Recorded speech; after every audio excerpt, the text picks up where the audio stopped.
Hello বন্ধুরা, সবাই কেমন আছো? আশা করছি সবাই ভালো আছো।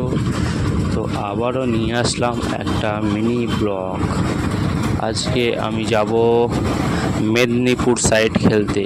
মেদিনীপুর একটা বিগ টুর্নামেন্ট হচ্ছে, সেখানে 4 লাখ টাকার ধামাকা আছে।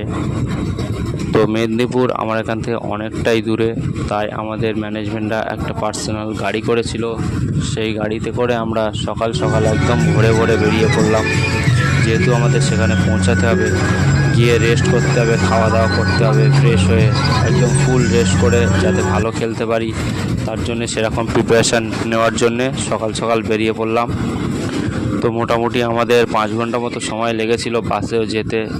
গাড়িতে করে আমরা গেলাম, সেইখানে আমরা তাড়াতাড়ি পৌঁছানোর চেষ্টা করেছি। তো গিয়ে দেখছি আমরা অনেক সকাল সকালই পৌঁছে গেছি। তো কোনো টিম সেখানে আসেনি, আমরাই আগে পৌঁছে গেছিলাম।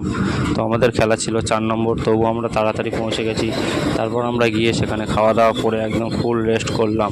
সেখানে পৌঁছে গিয়ে অনেকটাই ভালো লাগলো, আর অনেকটাই কষ্টও হয়েছে, কারণ গরম ছিল প্রচুর।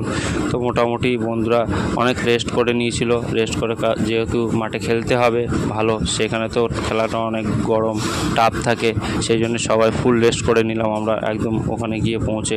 তারপর আস্তে আস্তে সবাই ড্রেসিং করে নিল, যেহেতু আমাদের খেলার সময় হয়ে এসেছিল। সবাই ড্রেসে ব্যস্ত হয়ে গেছিলো। আস্তে আস্তে সবাই ড্রেস করে আমরা আস্তে আস্তে চলে গেছিলাম গ্রাউন্ডের দিকে, কারণ আমাদের খেলার সময় হয়ে এসেছিলো। গ্রাউন্ডের দিকে গেলাম, তারপর আমাদের খেলা শুরু হয়ে গেছিলো। তো মোটামুটি আমাদের খেলার রেজাল্ট আজকে 4-0 আমরা হেরে যাই। খুবই বাজে রেজাল্ট। যে রেজাল্টটা হয়েছে তাতে আমরা কিন্তু সন্তুষ্ট নয়। তো আজকে ব্লগটা এই পর্যন্তই থাকলো।